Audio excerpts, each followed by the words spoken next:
దగ్గరలోనే grove park, Hyderabad లో అతిపెద్ద lake scented villa community, 884 Spanish model XXX villas తో ఎట్ దుండిగల్ గాగిల్లాపూర్. www.pranit.com 9959615837. ఎన్నికల పోలింగ్ అయితే ప్రారంభమైంది. ఇక అటు రామగుండం నుంచి పూర్తి అప్డేట్స్ అందించడానికి మా ప్రతినిధి భాస్కర్ లైవ్ లో సిద్ధంగా ఉన్నారు. భాస్కర్,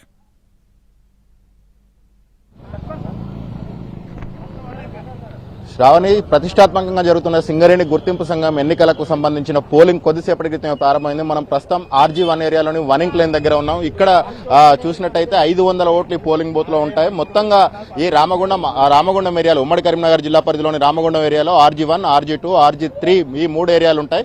ఇక్కడ సంబంధించి మొత్తం 12,845 ఓట్లు ఇక్కడ ఉన్నాయి. సింగరేణి కార్మికులు తమ ఓటును వినియోగించుకోనున్నారు. మొత్తంగా చూసినట్టయితే ఇక్కడ మొత్తం సింగరేణిలో ఉన్న 39,809 ఓట్లలో మెజారిటీ ఓట్లు ఇక్కడే ఉన్నాయని చెప్పుకోవచ్చు. మంచిర్యాల తర్వాత ఈ రామగుండం ఈ 2 ఏరియాల్లోనే మెజారిటీ ఓట్లు ఉన్నాయి. గెలుపోవటంలో నిర్ణయించే ప్రాంతాలు కావడంతో ఇక్కడ ఒక సర్వత్రా ఆసక్తి అయితే నెలకొన్నది. నిన్నటి వరకు పోటీలో ఉన్న TBG కేసు ఒక్కసారిగా బీఆర్ఎస్ అధిష్టానం చేతులు ఎత్తేయడంతో ఒక్కసారిగా పోటీ నుంచి తప్పుకున్నట్టయిన పరిస్థితే కనబడుతోంది. ప్రధానంగా పోటీని కనుక మనం గమనిస్తే RG1, RG2, RG3 ఏరియాలో కనుక మనం పోటీని పరిశీలిస్తే INTC, AITC మధ్యలోనే ఒక బలమైన పోటీ, హోరాహోరీ పోరాటం జరుగుతుందని చెప్పవచ్చు. కార్మికులకు సంబంధించి గత 10 సంవత్సరాల్లో, అంటే 7 ఏళ్లైంది గుర్తింపు సంఘం ఎన్నికలు జరిగి. ఈ 10 సంవత్సరాల్లో తెలంగాణ ఏర్పడ్డ తర్వాత గణనీయంగా కార్మికులు తగ్గారు అనే అంశాన్ని మాత్రమే ఈ 2 సంఘాలు కూడా ప్రచారంలో పెట్టాయి.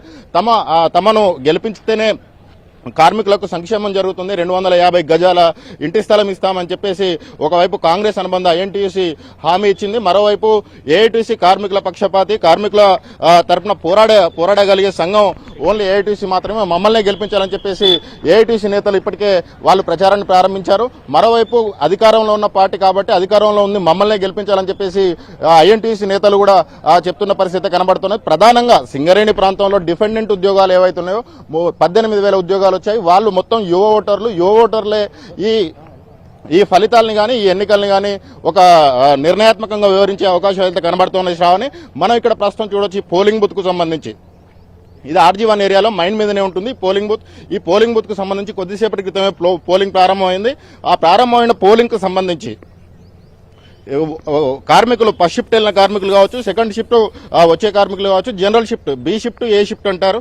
ఈ షిఫ్ట్కి వచ్చే కార్మికులు ఓట్లు వేసేవారు. కొంతమంది అయితే నైట్ షిఫ్ట్ వాళ్ళు ఓట్లు వేయడానికి ఒక్కొక్కరుగా ఇక్కడికి వస్తున్న పరిస్థితి మనం విజువల్లో గమనించవచ్చు. ఇక్కడికక్కడ ఎటువంటి అవాంఛనీయ సంఘటనలు జరగకుండా పోలీసులు కూడా ఒక కట్టుదిట్టమైన భద్రతా ఏర్పాట్లను అయితే చేశారు. మొత్తం పోలింగ్ ఏర్పాట్లను చేశారు. సాయంత్రం పోలింగ్ ముగియగానే దీనికి సంబంధించిన కౌంటింగ్ అనేది కూడా ఇక్కడ జరుగుతుంది. ఈ అర్ధరాత్రి వరకు ఫలితం వెలువడే అవకాశాలు కనబడుతూ ఉన్నాయి. మనం విజువల్లో గమనించవచ్చు. కార్మికులు తమ ఓటు హక్కును వినియోగించుకోవడం కోసం లైన్లో ఉన్నారు.